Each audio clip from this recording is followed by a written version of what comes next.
విశాఖ సాగర తీరం శివనామస్మరణతో ఉప్పొంగుతోంది. మహారుద్రునికి శివరాత్రి జాగారం సాగర తీరంలో చేయటానికి భక్తులు ఏర్పాట్లు చేసుకుంటున్నారు. 1,80,00,000 లింగాలతో శివలింగాన్ని ఏర్పాటు చేశారు విశాఖ వాసులు. ప్రతి ఏడాది శివరాత్రి రోజున స్వామివారికి రుద్రాభిషేకం, ప్రత్యేక పూజలు సాగర తీరంలో నిర్వహించడం సాంప్రదాయంగా వస్తుందంటున్నారు. దీనిపై మరిన్ని వివరాలు మా ప్రతినిధి శ్రీనివాస్ అందిస్తారు.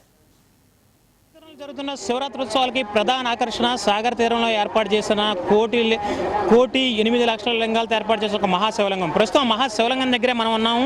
ఇది గత 30 సంవత్సరాల నుంచి ఇదే తరహాలో ఏర్పాటు చేస్తూ ఉన్నారు. 30 సంవత్సరాల నుంచి 1,08,00,000 లింగాలతో ఏర్పాటు చేసిన ఒక మహాశివలింగాన్ని ఏర్పాటు చేస్తూ ఉన్నారు. ఈ పరిస్థితి 30 ఏళ్ల నుంచి కొనసాగుతూనే ఉంది. ఈ మహాశివలింగానికి గత 30 ఏళ్లుగా చూసుకున్నట్లయితే ప్రతి ఏడాది కూడా దేశంలోని వివిధ రకాలైన పవిత్ర పుణ్య జలాలన్నింటినీ కూడా తీసుకొచ్చి మహాశివలింగం దగ్గర అభిషేకం చేస్తూ ఉంటారు. ఈ మహాశివలింగాన్ని దర్శించుకునేందుకు రాష్ట్రం చుట్టుపక్కల నుంచి కూడా, రాష్ట్రం నలుమూలల నుంచి కూడా, 2 రాష్ట్రాలు ఇప్పుడు తెలంగాణ, ఆంధ్రప్రదేశ్ రాష్ట్రం నుంచి కూడా ఇక్కడ 30 సంవత్సరాలు జరుగుతున్న ఈ ఉత్సవ విషయాలు తెలిసిన ప్రతి ఒక్కరూ కూడా ఇక్కడికి వస్తూనే ఉంటారు. వచ్చి ఈ మహాశివలింగాన్ని వివిధ దేశంలోని పవిత్ర జలాలతో శుద్ధి చదువుతున్న ఈ మహాశివలింగాన్ని దర్శించుకొని తమ కోరికలు తీర్చమని వేడుకుంటూ ఉంటారు. ఇది నిత్యం అంటే ఈ శివరాత్రి పూట అంటే మొత్తం శివరాత్రి ఉత్సవం ఎప్పుడైతే మొదలవుతుందో జాగరణ స్థానాలు పూర్తయ్యే వరకు కూడా దీన్ని కొనసాగిస్తూనే ఉంటారు.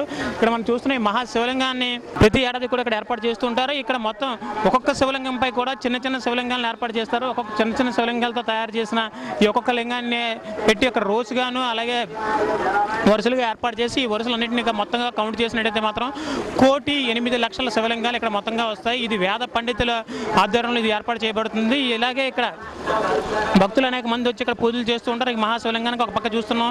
ఇక్కడ మహాశివలింగం ముందున ఏర్పాటు చేసిన కొబ్బరికాయలు కొట్టి పూజలు చేసి ఈ శివలింగంపై ప్రధానంగా ప్రధానమైన నదులు ఏవైతే ఉన్నాయో పవిత్రమైన నదులుగా భావించే, దేశంలో పవిత్రమైన నదులుగా భావించే గంగా, యమున వంటి నదులు ఏవైతే ఉన్నాయో ఇలాంటి నదుల నుంచి ఇక్కడ తీసుకొచ్చిన జలాలతో ఇక్కడ అభిషేకం చేస్తూ ఉంటారు. దీంతో ఇక్కడ భక్తులందరూ కూడా ఇక్కడికి వచ్చి శివరాత్రి ఉత్సవాలలో పాల్గొనడమే కాకుండా ఇక్కడే జాగరణలు కూడా పూర్తి చేసేందుకు ఆసక్తి చూపిస్తూ ఉంటారు.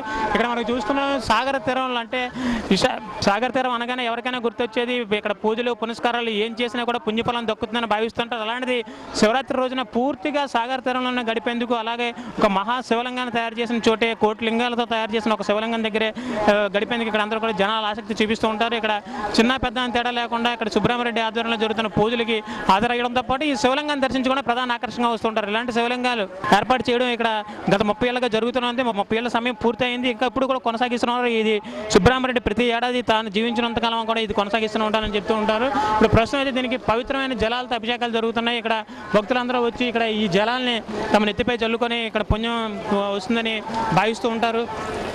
మొత్తానికి విశాఖలోని ఎన్నో ఆలయాలు ఉన్నాయి. అన్ని ఆలయాల్లో కూడా శివరాత్రి సందర్భంగా శివనామ స్మరణతో మారుమోగిపోతూ ఉంటాయి.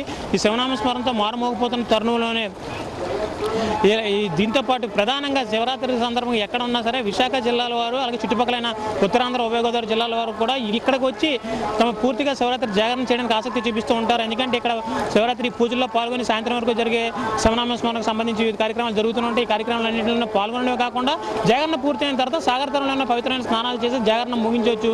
ఈ సందర్భంగా తమకు పూర్తి స్థాయిలో శివరాత్రితో సంబంధించిన పుణ్యం లభిస్తుందని ఇక్కడ భక్తులు విశ్వసిస్తూ ఉంటారు. అవుట్ హైదరాబాద్.